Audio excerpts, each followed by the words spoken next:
A growing debate is unfolding between international financial institutions, global energy companies, and policymakers in Washington after the conservative editorial board of the Wall Street Journal published a sharply worded warning urging President Donald Trump to reconsider the United States' involvement in a controversial liquefied natural gas project in southeastern Africa. The project, located in Mozambique and operated by the French multinational TotalEnergies, has been promoted as one of the most ambitious energy developments on the African continent.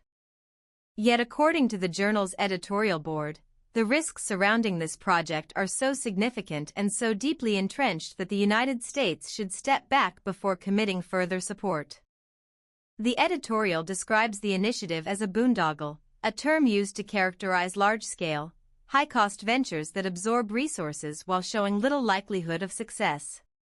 The central argument from the board is that the project is beset by instability, security threats, geopolitical complications, and unresolved human rights concerns that collectively make it the wrong place for American investment.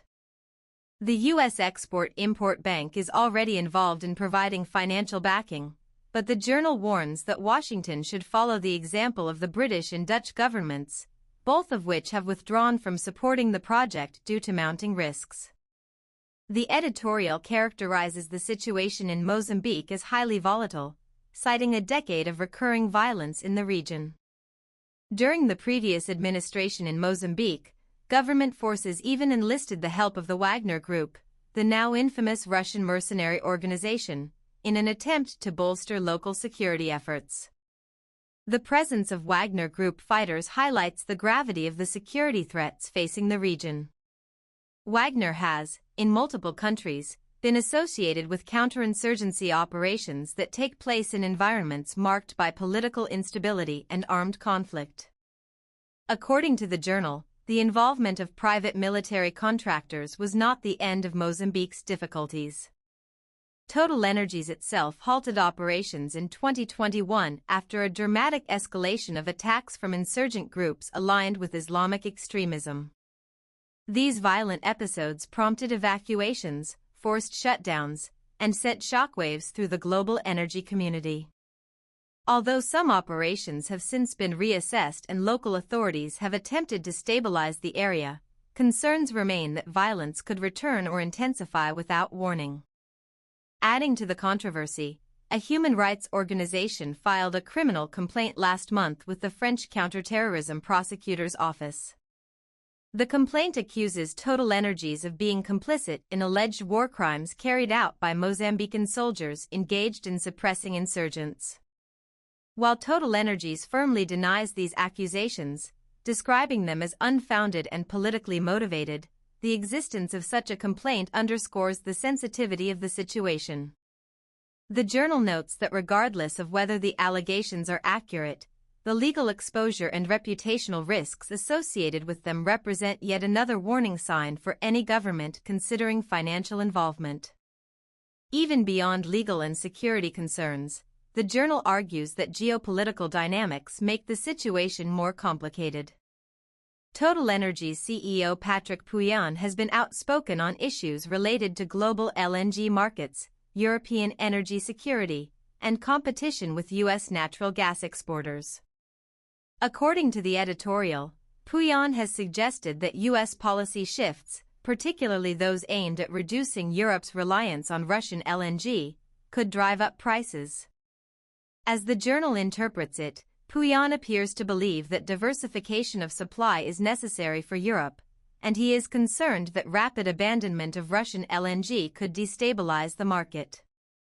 The journal further argues that Pouyanné's caution may be rooted in awareness of political volatility. Russia remains a major actor in the global LNG sector, and its government has demonstrated willingness to leverage energy supplies for political purposes. The editorial board suggests that Pouyanné may fear that Europe's transition away from Russian gas could undermine the profitability of high-risk energy ventures, including those in Mozambique. Because such ventures are capital-intensive and require long-term market stability, even small geopolitical shifts can have outsized effects. This raises a central question posed by the journal: why should the United States, under the Trump administration, commit taxpayer-backed financial support to a project that European governments have already abandoned and that carries significant political and security risks? The board argues that the United States has stronger domestic LNG opportunities and fewer strategic reasons to underwrite the risks of this particular venture. As the global LNG market evolves, the United States is already one of the world's largest exporters of natural gas, and expanding domestic capacity may yield stronger long-term benefits than investing in a region marked by instability. The editorial board concludes its message with a pointed rhetorical question aimed directly at Trump: why would Mr. Trump finance another one of the Frenchman's dubious bets? The implication is that both the financial structure of the project and its geopolitical ramifications appear misaligned with U.S. strategic interests. Beyond what the editorial itself states, analysts observing the situation note that Mozambique's LNG fields were once seen as a potential game changer. The country has vast natural gas reserves that, if successfully developed, could support global energy needs and provide long-term revenue for Mozambique's developing economy. However, the combination of insurgency, governance challenges, infrastructure vulnerability, and escalating humanitarian concerns has complicated the prospects for sustainable development. Critics of the journal's editorial point out that disengaging from such projects may leave developing nations more vulnerable to influence from geopolitical competitors. If Western and democratic nations refuse to participate, countries such as China or Russia may step in, potentially reshaping regional alliances and economic dependencies. Supporters of the editorial, however, respond that financial prudence and risk assessment must dominate decision-making and that Western involvement should only occur when conditions are stable enough to ensure positive outcomes for all parties. As of now, the Trump administration has not publicly responded to the editorial. The Export-Import Bank remains financially committed to the venture, though the scale and duration of that involvement may be reassessed depending on evolving conditions. Observers note that energy policy decisions often require balancing environmental, economic, political, and humanitarian concerns, and this particular project sits at the intersection of all four. Ultimately, the debate sparked by the journal highlights broader questions about U.S. involvement in large-scale overseas energy projects.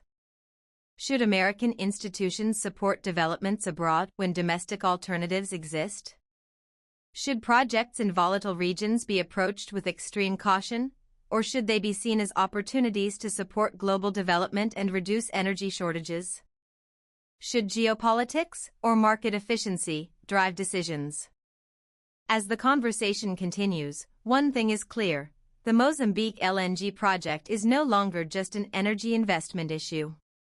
It has become a flashpoint in discussions about global security, international finance, corporate responsibility, and America's long-term strategic posture. Whether the United States ultimately remains involved or decides to reduce its support, the scrutiny surrounding this project is likely to continue shaping public debate for months or even years to come.